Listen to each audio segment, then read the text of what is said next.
I am Kate Leos of Fellow Skelo, and we've got my friend Jen here today. And I could not be more happy to have her share her story, her struggles, and where she's at today. So, Jen. Yes. How are you today? I am fantastic. So thank you for having me. Of course. I'm so proud of everything that you're doing right now. So it's a joy to watch everything kind of unfold, and I'm happy to be a part of it. So thank you. I'm so happy that you came. Yes. So I guess we'll just go back. Like, I met you in, and I had been in and out forever, and then you yourself had been in and out. So just tell me, I mean, I just kind of want to go back, like, and I don't even know like your background story, like all that good stuff. Growing up, did you know something was different? Like, when did you have that moment, like, ooh, something might be wrong with me? You know, I think, and there's so much to possibly cover. It's, you know, I was just sharing that of all of my experiences, there's so much that has happened in my life that, you know, I'm like, okay, is Kate gonna want to go down in like door 1, 2, 3, 4, 5, 6, 7, 8? You know, yeah. Where are we going? We can honestly take it wherever you want to go. Yeah, I think, you know, for myself, I grew up in a small country town outside of Louisville, Kentucky. Yeah, so I'm a transplant. I'm not from here. Okay. And you know, for me, it was. I think my family, I adore my mother, but I have one of those families that has just endured so much just darkness, and like the chains that bind go so far back in my family. I can't even trace it. Alcoholism, drug addiction, mental illness, you name it, it's there. So it's definitely in your family. Yes. And so, you know, growing up, my dad left when I was like between 3 and 4. I have vague memories of him. He was a full-blown alcoholic, womanizer, just not a great man, unfortunately. Yeah. So, you know, my mom, she had it much harder than I did, you know, so I always say that, you know, my mom, she did the best she could with what she had.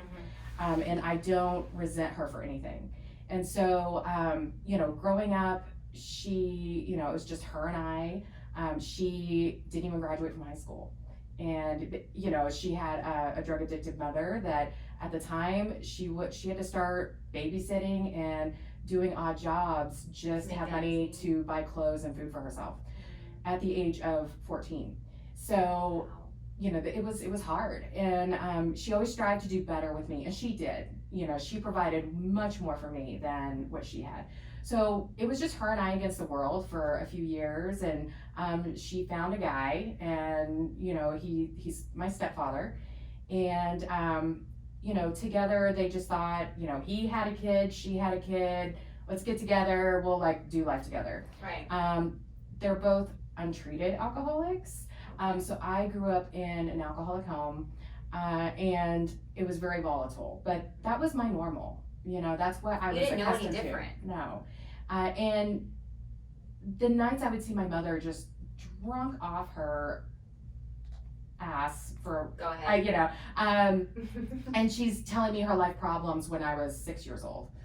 And, but that was my normal, you know, so, you know, growing up with that, and just, I always knew I wanted to somehow get away. I wanted to move. It's not that I hated my life. I was always, you know, I struggled with depression starting at a very young age. Yeah. And I didn't even take my first drink till I was about 19. And what? Yeah. Wow. I know. And it was everywhere in my house, but I just didn't take it. I just didn't take the drink. And so, you know, I took that drink, and immediately I was that girl that would sit alone in her bedroom at night and have like the big gallons of like the cheap wine, and I would listen to sad music and write poems, and I thought, I'm so artistic, you know. Like, I'm so creative. I am, I'm super creative. You know, but that is really depressing, you know, for a 19, 20-year-old to be doing that out the gate. So was that your first drink? Was it by yourself like that, and then you just continued to do it like that? Yes. So, I kind of progressed, and at this time, graduated from high school. I was actually one of the first people in my family to graduate from high school. So this was like how, just, that's, that's just how it went, Yeah. and so that was a big achievement. In my eyes, it wasn't. I'm thinking everybody should graduate from high school. But, and even my mother, she is a fighter, she's got the street smarts. And even though she was a waitress when I was a kid, she had this dream of opening up her own restaurant. And when I'd say I was about in 3rd or 4th grade, she opened up her own restaurant in our little town. And she became pretty successful in terms of what she was able to accomplish. She was able to buy herself a new car. She never thought she would have a new car. We didn't have a lot growing up. And so, that was a really big deal for her. And, she finally sold that restaurant when she just couldn't do it anymore because of health issues. And that was probably about 10 years ago. Okay. And, it had her name, Tina's, on it, and it's still Tina's. They kept the name because she made a name for herself. Yeah.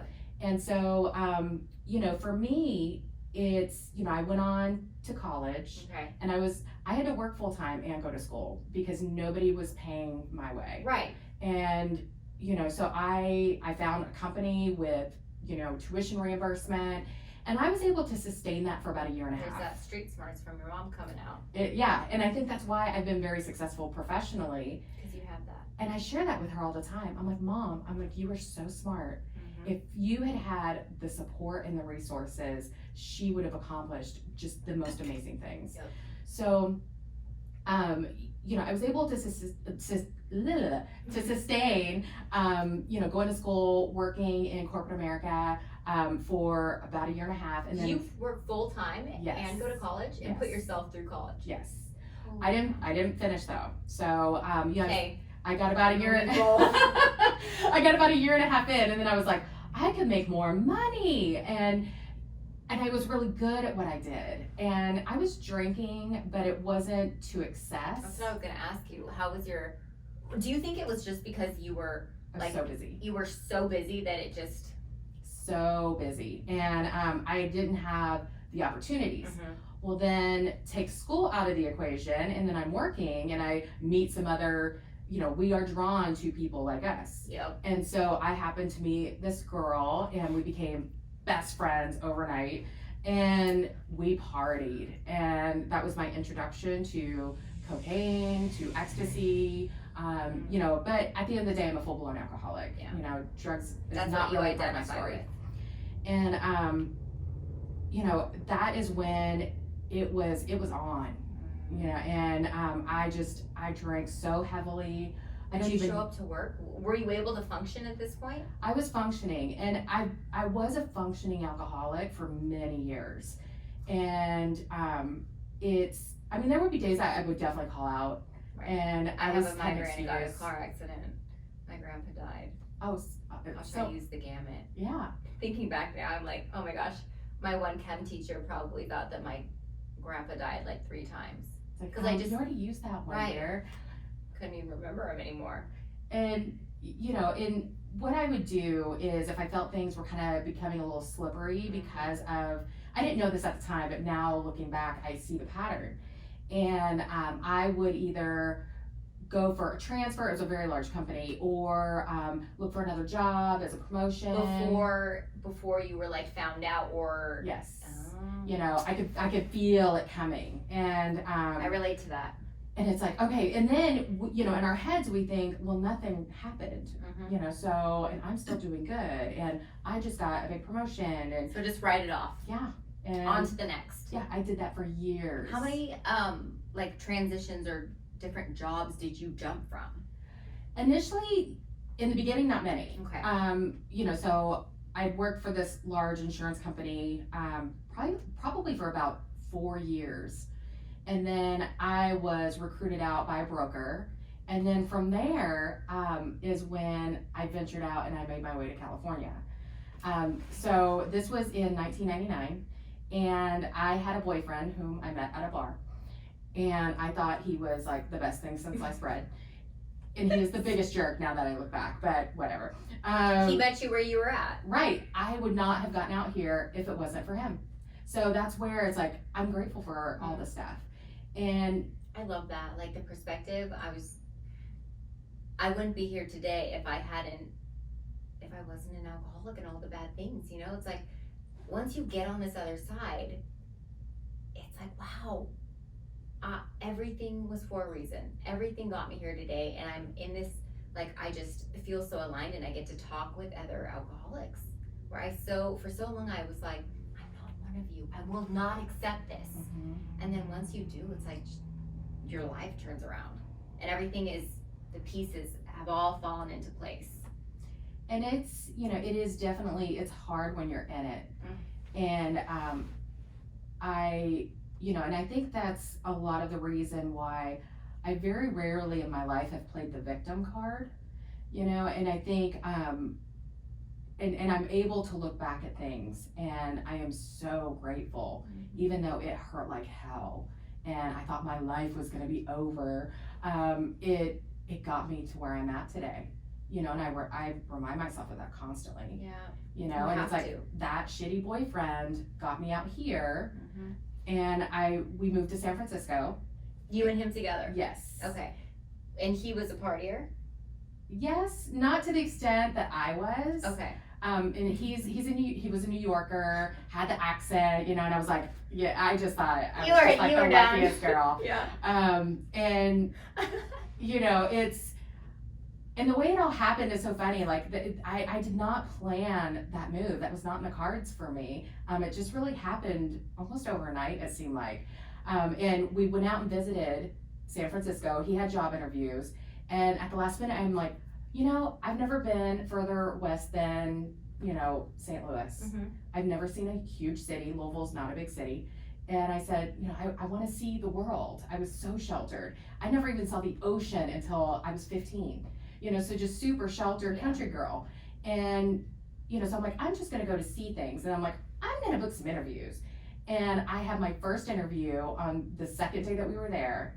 They faxed an offer to my hotel the following day. Stop. And I was only 23. And I'm like, I guess I'll take it. It's like way more money than I've ever seen. You know, I'm like. And it's in California. Right. I'm like, I guess I'm moving to San Francisco. And he got his job offer when we got back home. So he was like sweating bullets. I was gonna say, he was probably panicking. Yeah, he's like, you have a job I don't. So we literally found our apartment on the World Wide Web, and that's what it was at the time. World Wide Web. Dial up. And, you know, we found, and we didn't even know where we were gonna live. And so we just went with like what we could afford. We ended up in the ghetto, you know, in East Bay. We had no idea. And we just 2 weeks later we packed up a U-Haul and drove across country. Whoa. So it was crazy, you know. And then San Francisco is really where my drinking just went full throttle. And it's amazing. Nothing bad happened to me with the situations I put myself in with strangers at 3 o'clock in the morning and being blacked out and stuff. Yes, it's just, you know, and that's when I was initially introduced to AA. I had somebody in my work had said, we think you have a drinking problem. And I was working for a large investments firm. Did they think that because you guys were going out, or because you came into work maybe smelling like it, or? No, I think it was the excessive drinking. Got it.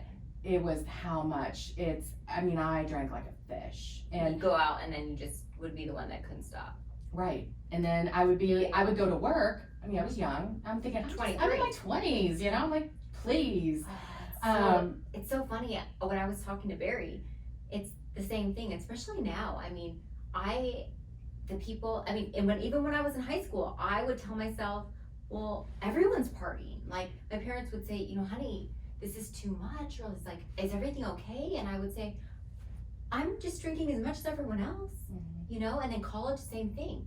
But then I think it was my sophomore year, because everyone partied my freshman year. But then it was my sophomore year, I saw people that were partying with me get in serious relationships. They were getting internships, getting A's. And I was like, I can't even go to class. Like, I can't even get myself up to go to class because I was just drinking and taking so much Adderall and had so much anxiety that that was my first time when I was like, I think something is different with me. It's, you know, and I recognized it, but at the same time, I was thinking, no, I don't have a problem. But There's no still, way, yeah. I did seek out and I found an AA meeting. I'm like, I will just go just to check it out. Ooh, And good. I worked down in the financial district in San Francisco. And, you know, it was a little AA meeting that was held at a Starbucks, kind of like 2 blocks away from my building. So I kind of just wandered in and over there. they went around like they do, and then they got to me, and I'm thinking, okay, I guess I have to say it. You know, I wasn't planning on saying it. Right. And the moment the words that they came out of my mouth, I'm Jen and I'm an alcoholic, I broke down. I started bawling. And of course they all recognized it.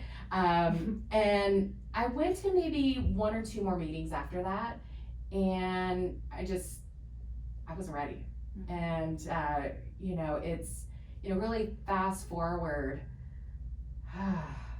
you know, I think I always try to run away from myself. And I'm very big on, you know, as far as just, you know, relocating. Oh, doing the geographic? Yes, and that's what I did my whole life. And so San Francisco didn't work, well, I'm gonna move to San Mateo and get a new job. Well, I didn't feel good there, so let's try Southern California. Yep. And then, you know, I moved to San Diego. The boyfriend at the time didn't like San Diego, moved back up to San Francisco. I landed in Orange County because of a job, and it's crazy, I've been here ever since. How long has it been?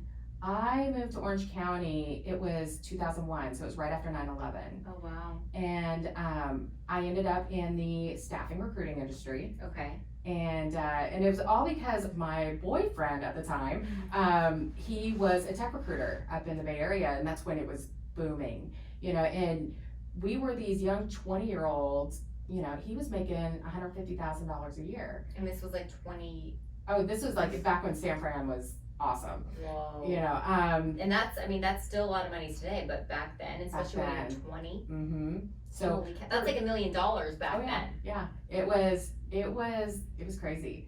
And, you know, I think once, you know, because the tech bubble burst, so he had to find a new direction to go in, and, you know, eventually he and I broke apart soon after he moved up north. And, you know, so I was in the staffing recruiting industry because I saw him do it, and I thought it looked fun. And that's the career that I have pretty much been in the remainder of the time. And I've done, of all the things, you know, I think I've messed up so much in my life from a personal standpoint. My career was one that I did it right, and I excelled just insane. And it was, you know, I think, and that was my identity for a long time, you know, because I did really well. And you know, and I promoted everywhere I went. You know, I would start out as just a recruiter, and then all of a sudden I'm the sales manager, then I'm the branch manager, and then I'm, you know, and I made it to later on in my career with a national firm that I loved. I had like the Cinderella story. They wanted to do like a marketing piece on me. And, you know, I was one of the youngest and one of the only female managing directors within the firm. And I mean, I don't know how I did it, but, you know, it just, wow, Jen. I just did it, you know, and that was by the age of 30. And it was a crazy ride, you know, and a lot of hard work.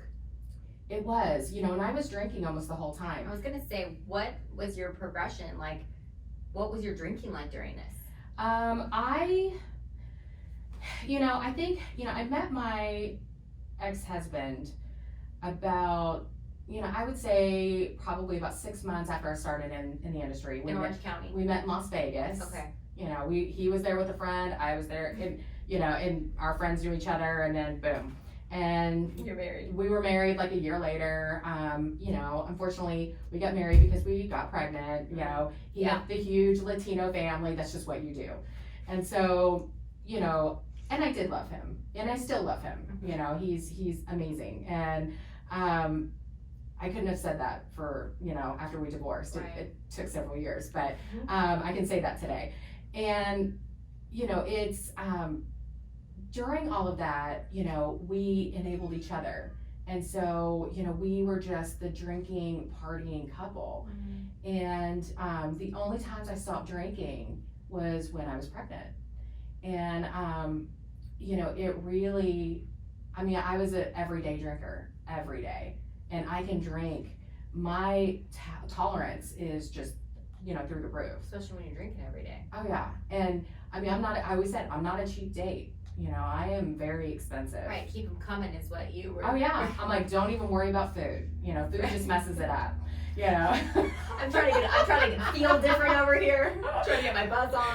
And so, I think it's, I kept drinking like that. And I finally got to a point in 2008, I got married in 2003. I had my first son in 2004. He is amazing. And then I had 2 more boys after that. And, but really it was 2008, I think I imploded. And I had a total breakdown. I couldn't keep at the pace that I was at anymore. And you had a household to take care of. Your career you were still doing. Plus you had 3 young boys. Yeah. And you were drinking every day still. Drinking every day. And at that point I'd switched, it was always vodka because that's the only thing that could do it.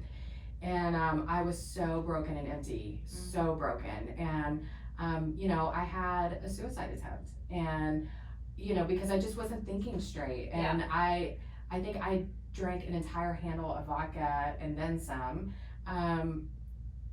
But honestly, while it's embarrassing to admit that, it saved my life. Yep. So. What was the catalyst that made you make some changes and realize like, okay, I can't do this anymore? Yeah.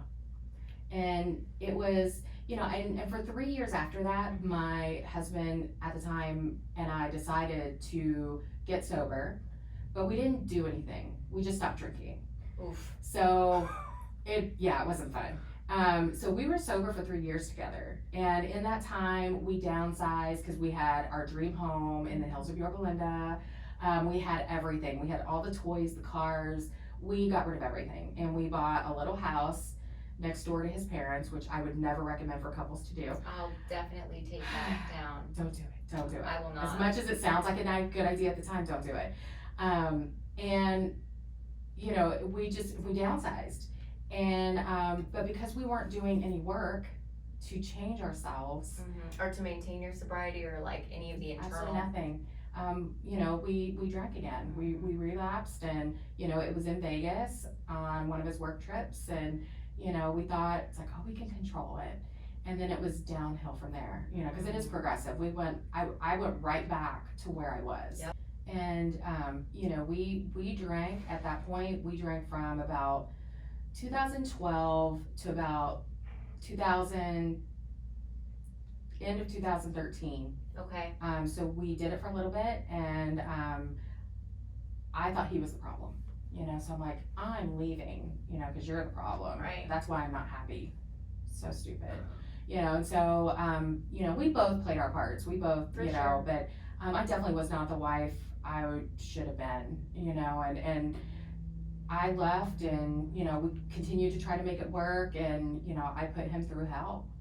And it's, we did another geographic, and we thought, let's buy a house right on the beach in Seal Beach. We're like, no, if we can't be happy there, we can't be happy anywhere. Right. And so we did that, and still not happy. And I'm like, okay, I'm out. And at this point, and he told me, he's like, you need to stop drinking. But the problem was that he didn't like me drinking anymore because I was such a mess, but he didn't like me sober. So we were kind of in that little really weird space. Right. And he wasn't willing to stop drinking again because he's not an alcoholic. And so eventually, I wish I could say I stayed sober at that point, but that's not my journey. I'm like the queen of relapse. Me too. And I felt like and maybe we tell ourselves this, but I'm not sure. I'm sure there are people that are just, you walk in and they're like, oh, here she is again, you know, let's see if she makes it this time. Right, she gonna stand up as a newcomer again. Mm-hmm. Right. And, you know, and it was tough, and I was in and out, you know, and. But you always came back, right? I mean, I did. it was my alcoholism, it was untreated alcoholism, and I did not think that I was a part of that group yet. Mm-hmm. You know, it took a long, long time. So I totally relate to that, and people would be like, are you okay? And I was like, yeah, totally good. Like, not thinking that they couldn't smell me. They literally, we weren't social distancing back then, so you're sitting right next to me and I'm talking to you with a bottle of wine in my bag. Well, and alcoholics pick up the scent from Yeah. like a mile away. We're like bloodhounds, you know. It's you know, either the smell or, I mean, I still to this day, I'll go into a restaurant and I don't have a desire to drink, but I'll go into a restaurant and I just survey the room and I'm like, okay, who's drinking what, and Oh my God, you know, me too. that's so insane. Normal, I love that you said that, because normal people don't do that. No. Or I'll go out with my family now and our friends or whatever, not even friends, I do the same thing as you.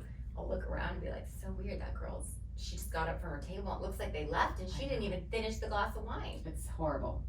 I mean, you're like, It's such an alcoholic thing, but I such really waste. do. Yeah, I know. but Okay, back to, so you would go, you were in and out. yes. This was around like what, 2014? 2014, and that's when, you know, my you know, and that's when I went to my first treatment rehab. And my ex-husband had told me prior to me getting out, he said, look, you can't come back to the house. And I was devastated, you know, because I don't have any family, I don't have anything out And it there. was your 3 boys were with him? Yes. And I said, well, what am I gonna do? And he goes, you need to figure that out. And I was scheduled to leave the rehab in about 5 days, and I was homeless. I didn't have a job. I didn't have anything, you know, and I don't come from a family with money that I can just call mom and say, Mom, can you send me You had no backup. $2,000? I Right. had nothing. So, you know, the treatment center kind of rallied. They found me a women's sober living in Downey that I was able to go, and they, you know, in good faith that I would come up with the money. So then I had to go out and find a job literally as soon as I got out of the treatment center, which A lot. thankfully, because of who I know, I was able to call one of my old colleagues and say, hey, do you have any, I'm just wanting to do some contract work. You know, she has no clue. Nobody in my professional life Never knew. knows, like, you know, how bad it was. And she's like, yeah, City of Costa Mesa, you can start, you know, on Monday. And this was on Friday. I'm like, thank you, God. You know, got into sober living. I literally only had my car, which she's like, you can keep the car. I'm like, thanks, it's $700 car payment. You can keep the car, and I literally had my bag of clothes, and that's it. And it was tough, you know, and I lived in sober living for several months while I figured my career out again. And learn to live on your own and be sober. Yes. And, you know, I ended up renting a room from, you know, some friends in program. And, you know, during that time, I mean, that was hard. So hard. Sounds like a humbling experience too, especially from having, like, you know, the dream house and all of the toys, and then like the downsizing, and then all of a sudden you have nothing. I just have the clothes on my back. And a trash bag. Exactly.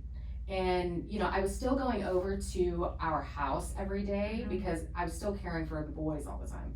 So it's almost like I was like a nanny, but then I would have to leave. Ugh. And it was excruciating. And so, you know, but I was able to build myself back up from that. And, you know, it took a little while, and, you a know, lot of hard work. yes. And it's like, you know, we finalized our divorce, you know, which was tough to go through emotionally. And, you know, we were married for 13 years. Yeah. And so, I started dating, a little while later, you know, somebody I'd been friends with for several years. And, you know, we're engaged now. And, you know, he's seen me at my best and my worst. And literally, like our first date, I had relapsed in the room that I was renting and thought nobody knew. And they had to rush me to the emergency room. And Blake and I were supposed to go on our first date that night. And I called him at about 3 o'clock in the morning. And I'm like, I'm in the emergency room. He's like, tell me where and I'll be there. And so he picked up, he got there at 3:30. And this was supposed to be our first date. So we first joke date was- constantly, right. I'm detoxing in an emergency room is our first date. He showed up. Yeah, and he, you know, you know, we've been on quite the journey, you know, and with him, I would say most of my time has been sober with like periodic relapses is kind of been my pattern. But even at one point during our relationship, I left him because I had already relapsed and I was drinking, and I had assured him he's not an alcoholic, but he doesn't drink. You know, so which I just don't understand. You know, he's kind of he likes his control and he doesn't like that feeling of not being in control. So he's a great partner for me to be with. Yes. You know, so I had convinced him, because that's what we do. Yep. We lie, we manipulate people to get what we want. Yeah, to cater to what we think that we need. Right. And that I could control it. And as long as I'm drinking around him, it's okay. And he was like, okay, I think we could do this. And my drinking just spiraled very quickly. And then I had already rebuilt my career again. And I was working for a company, and, you know, I built a team, and I was feeling so accomplished because, you know, You were crushing it. Oh yeah. I took this team, we were number 2 in the country of over 500 offices. So I was like, I am killing it right now. Fire. I don't have a problem, you know, all the stuff, we've been there, done that. And so I left because I couldn't drink like I wanted to. Right, because he saw it and was like, so you're like, see you later. And, you know, that was kind of the beginning of the end for me. It's, you know, I moved out, I found this awesome little place, you know, but it was the beginning of the end. It was, at that point, you know, the drinking came to like waking up, needing to grab the bottle to So you didn't chug. have DTs. Yes. And, you know, I've had seizures before from drinking, you know, and, you know, it was one of the darkest times in my life. And I completely isolated myself. And, you know, my weekends, I still would work. So it's still the functioning alcoholic. And I always think to myself, man, if I did that great, you know, under those circumstances, what could I actually accomplish? What could I really do? Now we're about to see, because now you're in a new career. Yes. And honestly, like, because I mean, I didn't know all of this stuff. Like, we're about to see, like, Jen, like, crush it. Like, you thought you crushed it back then, but now you've got sobriety and, you know, and you're cancer free. Congrats on that. Yes. I mean, definitely being, you know, and I know we can't take too much longer, but No, you're good. I mean, you know, it's, you know, I went to treatment, you know, I hit my bottom.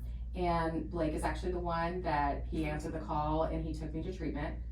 And one of the best and most expensive things I've ever done, because my insurance didn't cover, so I had to pay all out of pocket, which is great because I was making a ton of money, you know. And that's the thing, is during that time, I had a lot of money, and I would just go out and be like, I don't like this couch, I'm gonna get a new couch. And I mean, things that were perfectly fine, or I need a bigger TV, and you know, I would just go out and just buy stuff.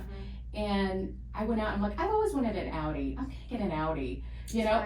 It's like all of these things that you think you're are trying gonna to make you happy. you're trying to fill up that godlike hole with anything. And I don't need any of those things today. Right. I don't need anything. And but at the time, you know, it was that's, you know, it would fulfill me for a hot second. Yeah.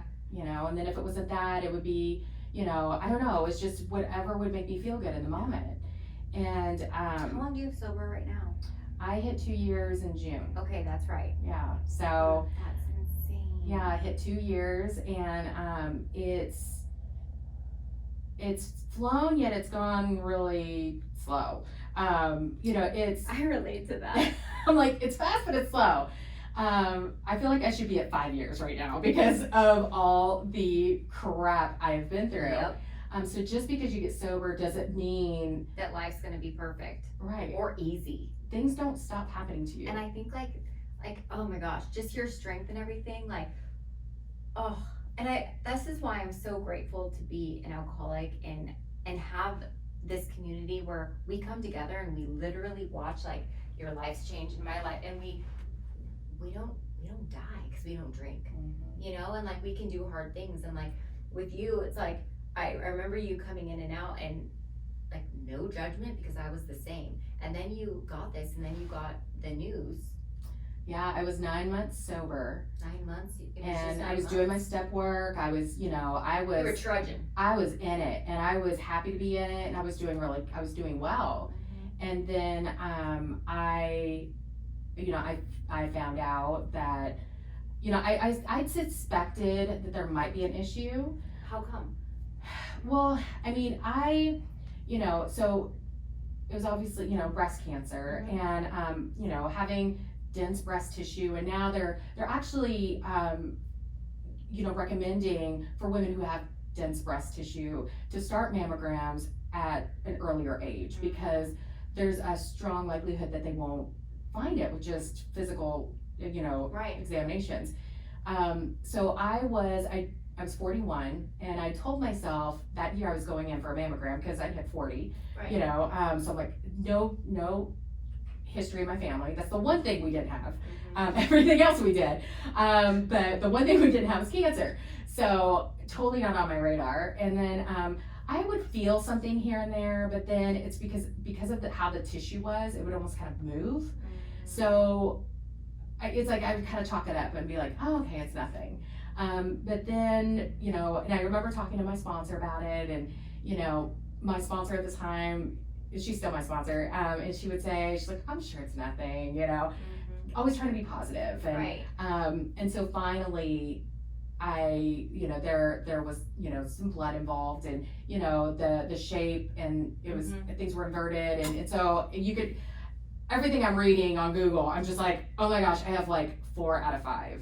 And so I immediately made the appointment with my doctor, and I could tell by his demeanor, he's like, and I asked him, I said, should we be concerned? He said, yes.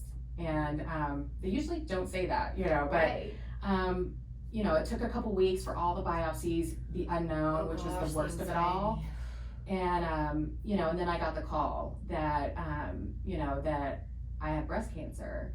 And, you know, it's, when it hits you, it's, you know, it's just such a, I don't know, I'm not one to process emotion too much, and I think that's another reason why I drank. And, you know, so I'm very rarely a crier.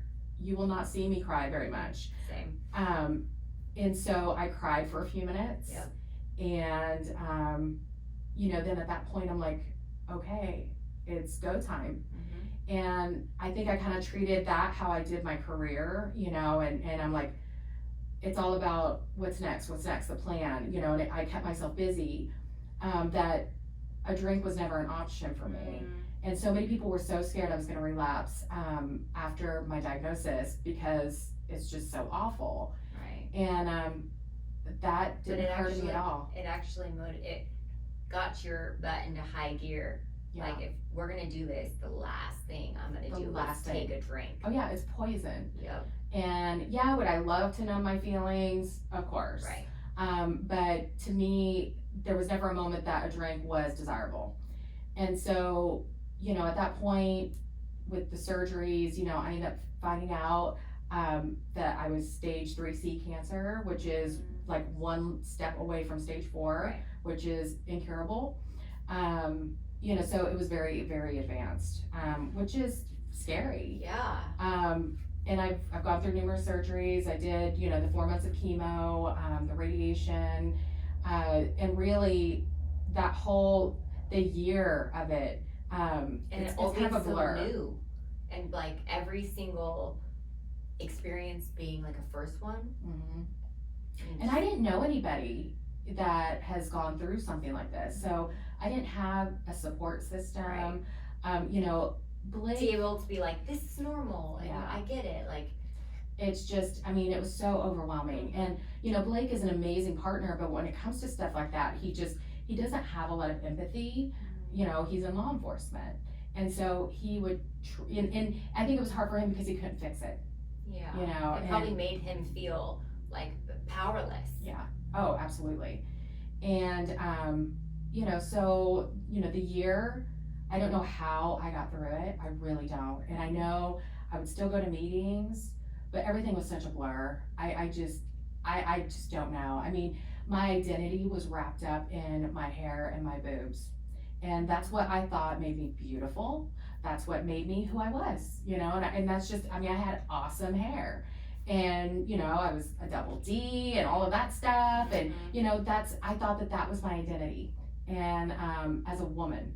Right. And then when you didn't have it anymore, it was like, it all was taken away from me, like literally overnight. mhm. You know, so I had the double mastectomy. I couldn't have reconstruction, right away because of my treatment. So I was flat for, you know, a year, or yeah, about a year. And, my hair fell out. Mhm. And, it's really taken, I mean, I hate that it took that for me To realize that that wasn't your identity. right, and to actually accept and love myself for Who you are on the the inside. woman I am. And that beauty is not exterior. No. It's so not exterior. It's all about what's inside. I can still appreciate, and trust me, I still am just like, you posted a video that I watched this morning. I'm like, oh, damn it, I love her hair. You know, and I'm like, she looks so pretty, you know, and it's like, but it's not all about the physical. Nope. And, you know, so it took that for me to really, you know, just start to learn, like, okay, this is me. And also really, now that I'm starting to feel better and I'm exercising, and, you know, cause I gained 50 pounds during that year. And I've lost 38 so far. And it's like, Wow. and eating differently. Mhm. And drinking your gallon of water. oh yeah. It's almost like, and like, you know, correct me if I'm wrong, but it's almost like, you know, when you get sober and they tell you to like get a little get well job, get like all of these, for me, like that, what you just experienced from your cancer, I experienced a similar feeling of like, I had to be humbled to where they took my car away, I had to take the bus to be grateful for all of the things that were given to me.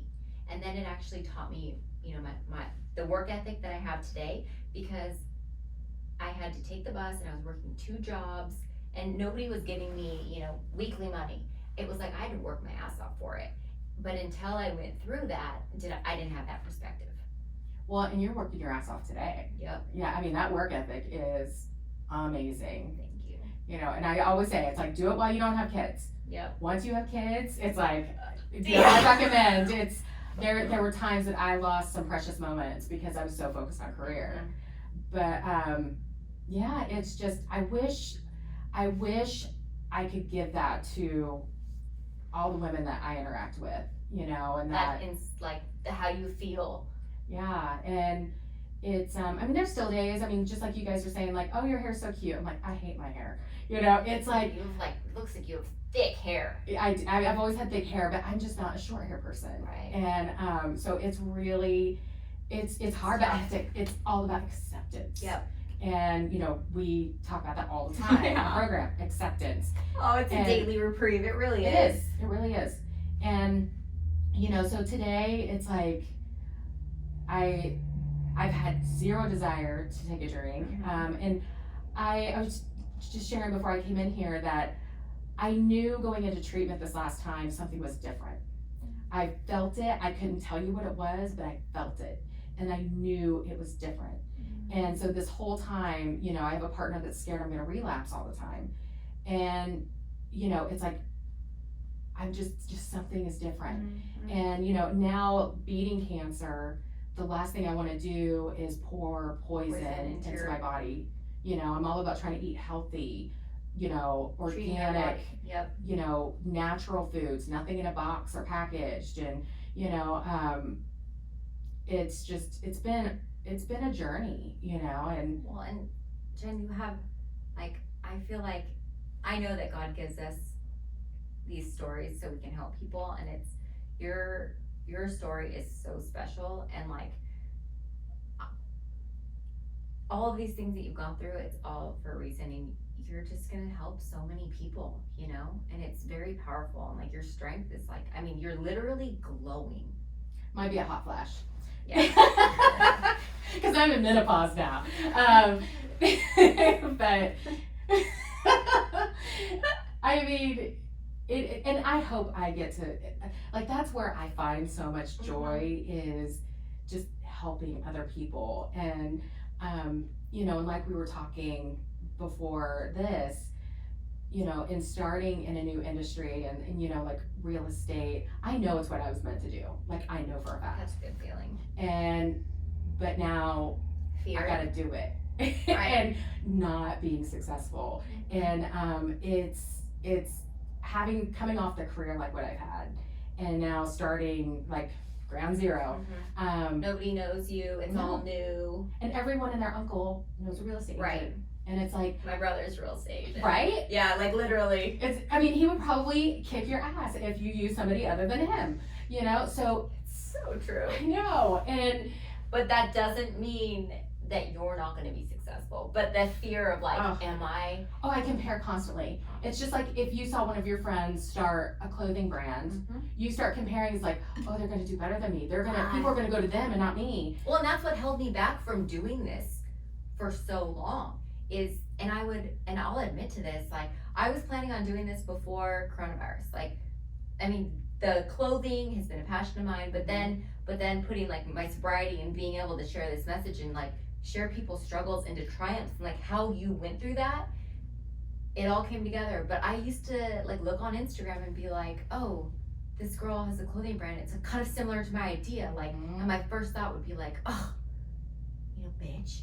And I didn't even know her. Oh yeah. And literally that was like my own demons and Satan holding me back from stepping into my light, because I had fear that like she did it was already done so that I couldn't do it. But it was all my fear. Absolutely. And like now I know that like every single day, and to talk to people that have that same perspective, it's like so powerful. Because if you have that fear, it means you need to do it. And you need to have friends in your life that tell you, hey, you're holding yourself back. Like, just step into your light and own it. And like, that's what you're doing. Well, and it's, you know, because you do have that voice, and you just, you know, I have another, like one of my dear friends who, she's really helped to get me through this time of COVID, because I've been able to walk alongside with her and her sobriety, which is relatively new. And you know, she's constantly telling, and she's a business owner, and it's like, you know, you've just got to squash that voice. That is not God talking to you. Nope. It is not God. And but it's hard to remind yourself, because it's your own voice. So that's why I have to tell, like, I have to get it out when I feel that, because it could hold me back.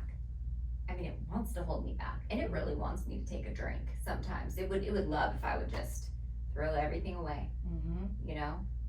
And it is very powerful, you know, and you know, the moment you let a little bit of self-doubt creep in, it is so easy just to let the insecurities just completely flood you. Yeah. And then before you know it, you're shutting down what your dreams or your passions are. Yep. And it's scary. Yeah. And it's scary being out of your comfort zone, and it's scary to, you know, put yourself out there not knowing if you're gonna succeed or not. Right. But I mean, it's not that I am looking to be accepted. You know, $1 million, like, I don't want to be a reality selling sunset, you know, it's like, that's not my goal. It's not about the money for me. It's just something I love, you know, so I have to remind myself, you know, and plus I'm a mom first, so that comes first. Yep. And, miraculously, I have 3 very well-rounded, amazing boys. I cannot believe I did not mess them up. I mean, it's crazy. And they are such amazing human beings. But, so I'm a mom first, and then I get to do this. Yep. And there's weeks that I can't devote as much time, and I'm kicking myself because I'm thinking everybody's gonna beat me out. And I'm not gonna get to where I need to be quick enough. Right, and it's like, where do I need to be? Right. Am I looking to be number 1 in California? No. You're exactly where you need to be. Right, and so I think we just have to remind ourselves, are you looking to be in Nordstrom's next month? Wow, that would be fantastic. Yeah.